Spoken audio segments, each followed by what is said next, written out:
Chère femme chrétienne, ton identité en tant que femme ne se résume pas à ton rôle en tant qu'épouse. Être une épouse est un rôle, c'est une mission.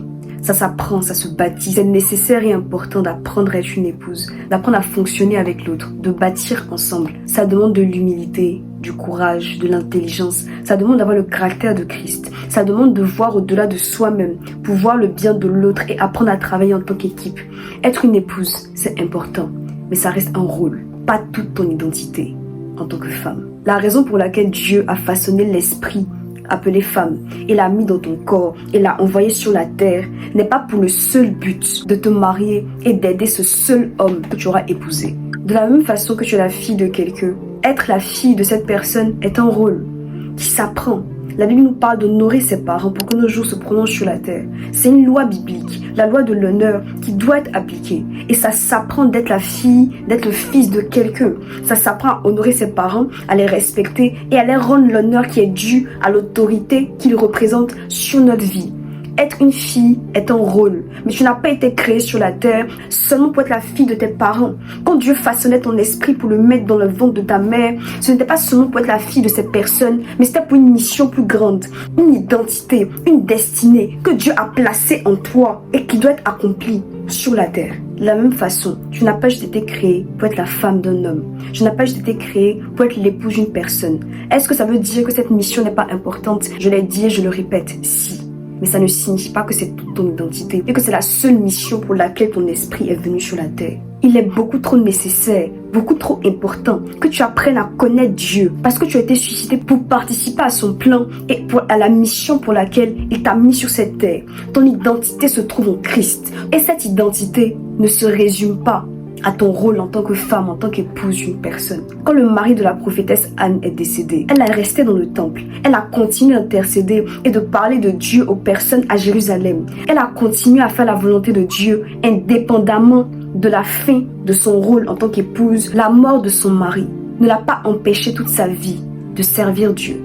Parce que c'est la raison pour laquelle tu t'es suscité, pour servir Dieu d'abord, et tu sers Dieu dans ton mariage en tant que rôle ensuite. Et la raison pour laquelle j'en parle, c'est parce que je vois trop de femmes, trop de jeunes filles chrétiennes passer plus de temps à apprendre comment être une épouse selon le cœur de Dieu plutôt qu'à connaître même le cœur de Dieu. Je vois plus de femmes qui passent leur temps à chercher l'homme de leur destinée plutôt qu'à comprendre même le Dieu qui leur a donné leur destinée et ce qu'elles doivent accomplir au-delà de leur rôle en tant qu'épouse. Je vois trop de femmes chrétiennes apprendre à être des épouses parfaites sans même apprendre à être l'épouse de Christ. Je vois trop de femmes chrétiennes rechercher le mariage sans même comprendre le Dieu qui a instauré le mariage, sans même comprendre qu'est-ce qu'il veut pour toi, pourquoi il t'a suscité, pourquoi tu es dans cet environnement, quels sont les défis de cet environnement, quels sont les fardeaux que tu dois porter dans l'environnement dans lequel tu as été créé, au-delà du fardeau de la personne avec qui tu vas épouser. Tu ne sais pas qui tu es. Tu ne sais pas l'appel que Dieu a sur ta vie. Tu ne sais pas les dons qui sont sur ta vie. Tu ne sais pas la destinée qui est sur toi. Tu ne sais pas le ministère auquel Dieu t'appelle. Tu ne sais pas ce que Dieu veut pour toi. Et ça ne te dérange même pas. Tu ne cherches même plus Dieu pour qui il est. Tu cherches Dieu pour le mariage qu'il peut te donner, pour la personne avec qui il va te mettre. Tu n'es même pas tombée amoureuse de Dieu. Pourtant, tu es tombée amoureuse de ces hommes. Et tu es devenue dépendante d'eux, pour entendre même Dieu, au point où tu ne peux pas savoir ce que Dieu dit de toi sans passer par quelqu'un d'autre, alors que le voile a été déchiré, comme si tu n'avais pas accès à Dieu directement, comme si on ne veut pas lui parler directement, comme si on ne veut pas avoir des informations de lui, des mystères de lui, des révélations de lui directement, comme s'il fallait nécessairement passer par une personne. Je ne suis pas en train de dire que le fait d'avoir des autorités sur ta vie, des personnes qui sont sur ta vie pour te conduire, n'est pas nécessaire, c'est important. Et je bénis Dieu pour la vie de toutes les personnes qui m'ont appris des choses que je ne savais pas. La raison pour laquelle Dieu est venu dans ta vie, c'est pour avoir une relation d'intimité avec toi d'abord. Comment ça se fait que tu es arrivé au stade où tu ne peux même pas avoir une intimité directe avec Dieu, où tu dois passer par un homme, passer par des hommes avec un grand H cette fois, pour savoir ce que la Bible dit de toi, pour savoir ce que Dieu dit de toi, sans même avoir connaissance de ce que Dieu veut pour ta vie. À quel moment cet homme est devenu plus important que le Fils de l'homme? Il est nécessaire, et même plus que nécessaire, que les femmes apprennent à comprendre leur rôle et leur mission selon ce que Dieu a décidé d'elles, au-delà de leur rôle de mariage. Parce qu'on a un rôle à jouer, parce qu'on a une mission à jouer en tant que femme. Et si tu ne le sais pas, si tu n'as même pas conscience que ça existe, et que cette mission va au-delà du mariage dans lequel tu es censé te mettre, ou pas, parce que je suis désolée de le dire pour certaines personnes, On ne va pas toutes vous marier. Il y en a qui ne se marieront pas. Ce ne sera pas la majorité, mais il y en a qui ne se marieront pas. Mais au-delà de ça, ça fait que vous ne connaissez pas la mission propre que Dieu a pour vous, les domaines dans lesquels vous devez agir, les dons qui sont sur vos vies, les paroles que Dieu a dit sur vous, la destinée qu'il a pour toi. Tu ne la connais pas, tu ne la sais pas, tu ne passes pas du temps aux pieds de Jésus pour tomber amoureuse de lui d'abord, pour apprendre à l'aimer d'abord. Et quand je dis tomber amoureux, je ne parle pas du sentiment amoureux d'un homme et d'une femme. Je parle d'aimer Dieu pour qui il est. Je parle de cette relation d'intimité avec Christ. Je parle de ça. Dieu t'a formé pour un rôle, et pour un rôle qui est indépendant de ton rôle en tant qu'épouse. Et quand tu analyses le contexte culturel dans lequel la Bible a été écrite, et le rôle que certaines femmes sont retrouvées à jouer dans la société des Hébreux, tu peux te rendre compte que la vision de Dieu pour la femme était contre-culturelle par rapport à l'époque à laquelle la Bible a été écrite. Et je crois que si Dieu permettait certaines choses, c'était pour nous démontrer que sa vision pour les femmes était d'avoir un rôle prépondérant, participatif, important dans sa mission, dans son œuvre, et qui n'est pas seulement lié à leur statut marital. Dieu a toujours une vision pour l'esprit appelé femme. Certainement que par la grâce de Dieu, au fur et à mesure, j'expliciterai un peu plus ce dont je suis en train de parler. Mais dans cette vidéo, je veux vraiment parler du fait que ta mission en tant que femme ne se limite pas à ton rôle en tant qu'épouse. Donc je t'ai parlé d'Anne. Mais si Dieu crée Ève à son image et à sa ressemblance, ça signifie que la femme a la capacité d'agir dans la plénitude de la divinité reçue et restaurée en Jésus-Christ et d'être utile dans les mains de Dieu. Si par des mains de femmes, de Jaël, d'Hadassah, de Déborah, Dieu a pu passer pour instaurer sa gloire dans un pays, pour apporter la victoire à une nation et à un peuple, ça implique que Dieu est capable de passer par toi pour apporter cette même gloire dans l'environnement dans lequel tu es placé. Si Jésus, Dieu fait homme, est capable de venir sur la terre et d'enseigner à des femmes, alors que la tradition juive réservait l'enseignement aux hommes, ça implique que si tu es capable de te tenir à ses pieds, comme Marie l'a fait, au lieu de faire ce qu'il était censé faire à son époque, Dieu également est capable de t'enseigner et de t'apprendre des choses. Si des femmes soutenaient le ministère de Jésus, ça veut dire qu'elles avaient les moyens financiers de le faire, de développer des compétences et des richesses et de pouvoir soutenir l'œuvre de Dieu. Je ne suis pas en train d'énumérer toutes ces femmes dans la Bible seulement pour dire que les femmes peuvent faire des choses. Non, ce que je suis en train de faire, c'est de montrer ce que je crois être l'esprit de Dieu pour les femmes. Montrer que Dieu peut passer par des femmes qui le souhaitent pour faire son œuvre, pour faire sa mission, autant qu'il est passé par des hommes. Peu importe le titre, peu importe la nomination, juste de passer par elle. Alors tu dois te rendre compte que cette vie que nous menons n'a pas pour seul objet de se marier et de former un couple stable qui va impacter nos fils, nos filles, les générations, etc. C'est pas le seul but, c'est pas la seule vision, c'est pas la seule chose que tu peux faire avec Dieu. Peut-être que pour toi, ce que je suis en train de dire est basique et j'en suis très heureuse. Mais il y a des femmes pour qui ça n'a rien d'évident, ça n'a rien de basique d'entendre ce que je suis en train de dire.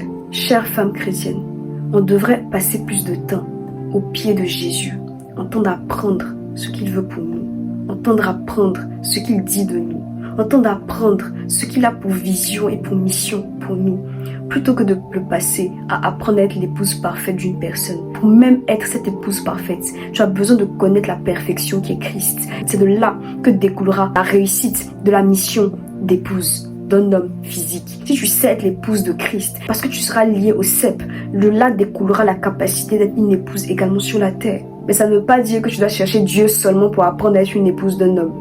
C'est pas l'objectif, c'est pas... Non. Non.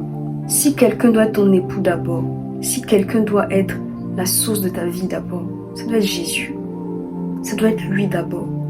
C'est lui le premier en toutes choses. Il ne doit jamais être le second. La voix d'un homme physique ne doit jamais dépasser la voix de Dieu.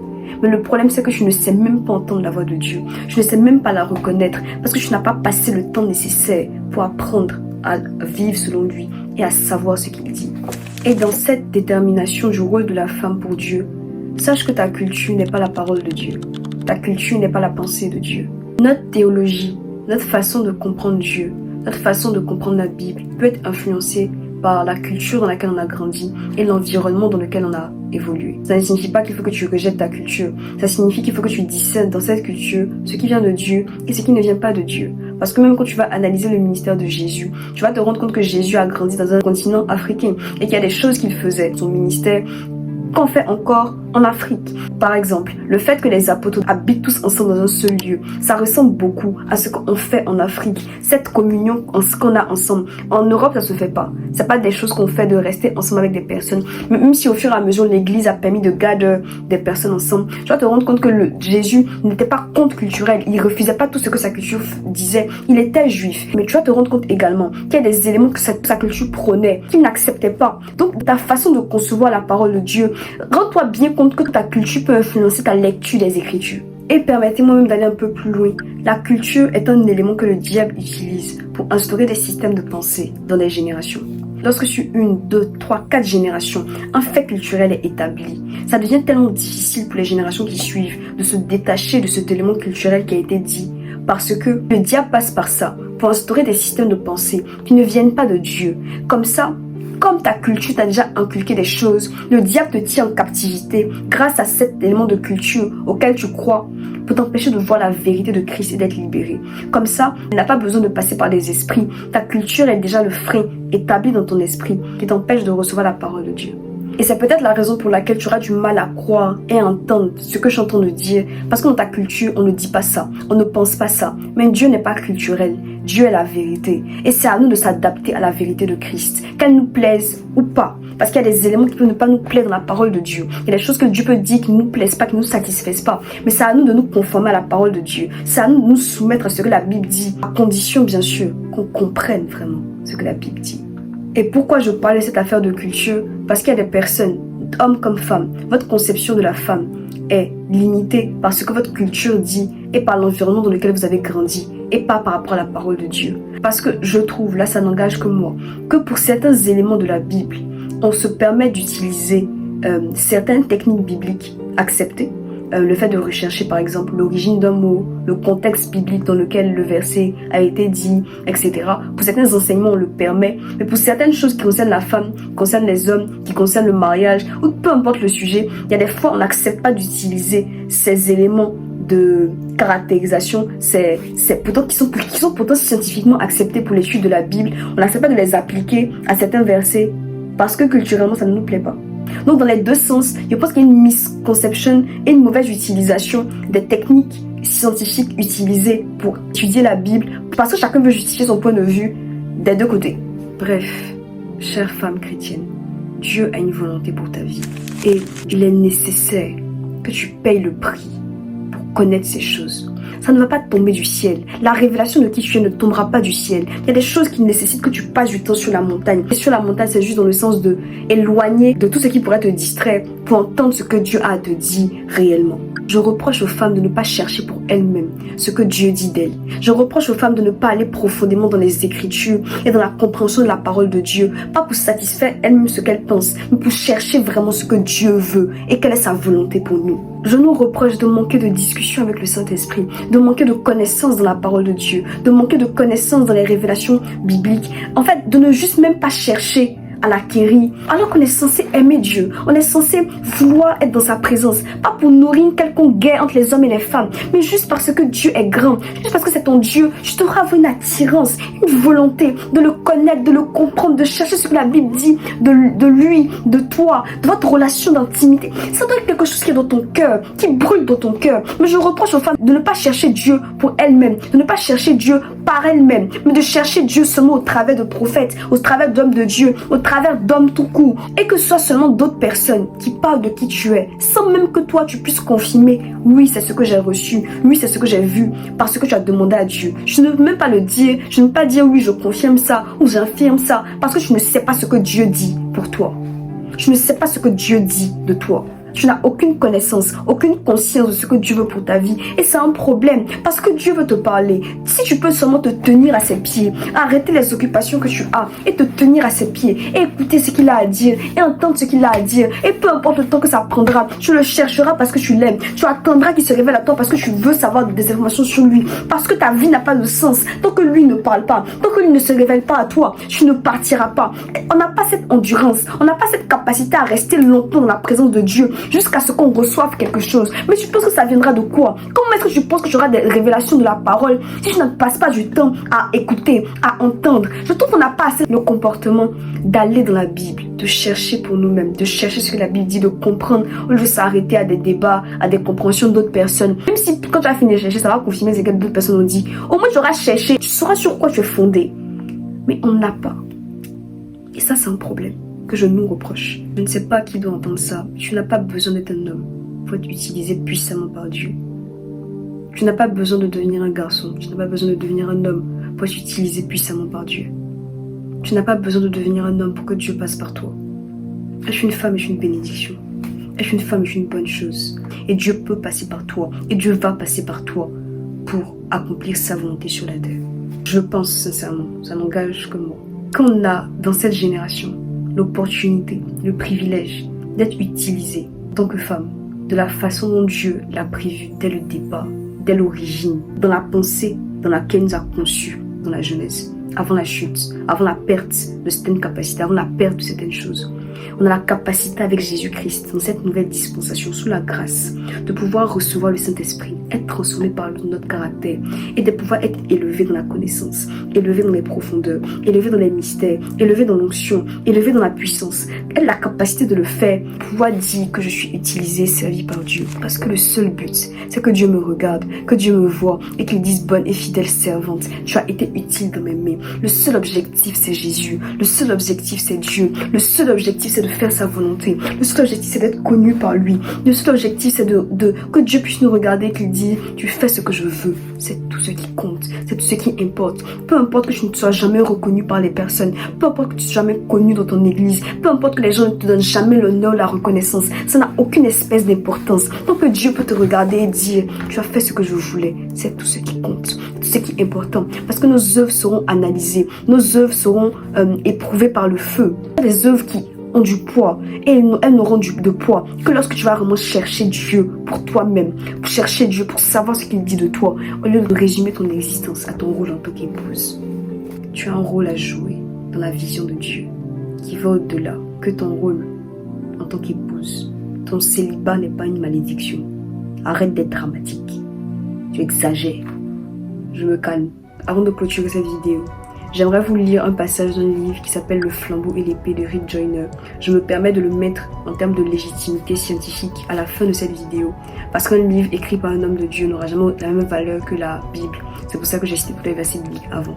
Mais je vous cite un passage. Voici le livre. Le flambeau et l'épée, page 121. Vas-tu éveiller les mères à la gloire de leur appel? Vas-tu donner à mes filles des épées et des flambeaux? Ce sont elles qui gardent les flambeaux en vie.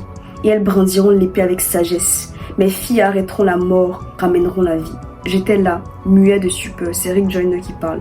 Es-tu Marie, la mère de Jésus? Elle me regarda et elle dit, je suis la Jérusalem céleste. En cela, je suis ta mère, parce que je suis la mère de tous ceux qui adorent en esprit et en vérité. Page 123.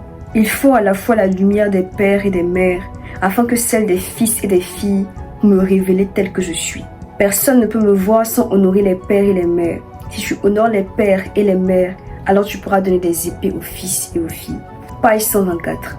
Aucune personne ne peut me voir, c'est la Jérusalem céleste qui parle, telle que je suis, si elle ne voit pas la gloire de la maternité spirituelle comme celle de la paternité spirituelle. Si le fruit d'un très grand nombre n'a pas duré longtemps sur la terre, c'est parce que ces personnes se contentèrent d'honorer les pères en laissant les mères de côté. Pour enfanter les fils et les filles, il est impératif d'honorer les pères comme les mères. Oui, c'est la femme qui fut séduite et qui mangea du fruit défendu la première. Cependant, l'homme en mangea quand bien même il savait ce qu'il faisait. D'ailleurs, la prophétie ne dit-elle pas que c'est la postérité de la femme qui écrasera la tête du serpent? Je suis désolée, rétorquai-je. J'ai tellement entendu d'enseignants qui parlent de la manière dont les femmes sont facilement séduites que je me demandais en fait s'il était possible de penser ainsi dans ta présence. Elle répondit, je comprends pourquoi beaucoup pensent de cette manière, mais tu dois maintenant comprendre ceci. Ceux et celles qui sont rachetés par Christ, sont une nouvelle création et sont donc plus élevés que l'ancienne création. Ainsi, la femme qui est une nouvelle création est plus élevée que l'ancienne. La femme de la nouvelle création est sur le point d'être révélée et tous ceux qui la verront l'honoreront. Mes fils et mes filles doivent prophétiser. Tu t'inquiètes de voir les filles facilement séduites, mais tous peuvent être séduits. Cela dit, La sagesse des femmes devrait te protéger d'une telle folie, comme cette folie qui t'a amené à couper cet arbre. Il avait fait un truc qu'il ne devait pas faire dans le livre de Shikaleli. Il dit « J'ai simplement utilisé mon épée pour couper un arbre qui portait de mauvais fruits. Comment cela peut-il avoir été mal ?» Elle répondit « Tu as omis de planter un arbre de justice à sa place. Maintenant, il a repoussé et la puissance du mal en lui s'est multipliée. Tu ne peux pas te contenter de chasser le mal. Tu dois toujours le remplacer par du bien. Sinon, voilà ce que cela produit. » Encore une fois, c'est un livre. Donc, libre à toi de croire en la véracité de ces visions ou pas. Pour ma part, je crois qu'elles sont un élément qui doivent être utilisés en collaboration avec la parole de Dieu et qui doivent être lus. Toujours ça doit être lu par rapport à la parole de Dieu et par rapport à ce que j'ai dit jusqu'ici. Tout le monde ne comprendra pas forcément cette partie de la vidéo et les extraits que j'ai cités. Ce n'est pas grave. S'il y a des éléments de ce que j'ai dit qui semblent venir de Dieu, selon l'examen que tu fais de la parole qui a été dite, prends-les. Sinon, rejette-les et que Dieu seul soit élevé. Voilà, c'est tout ce que j'avais à dire pour cette vidéo.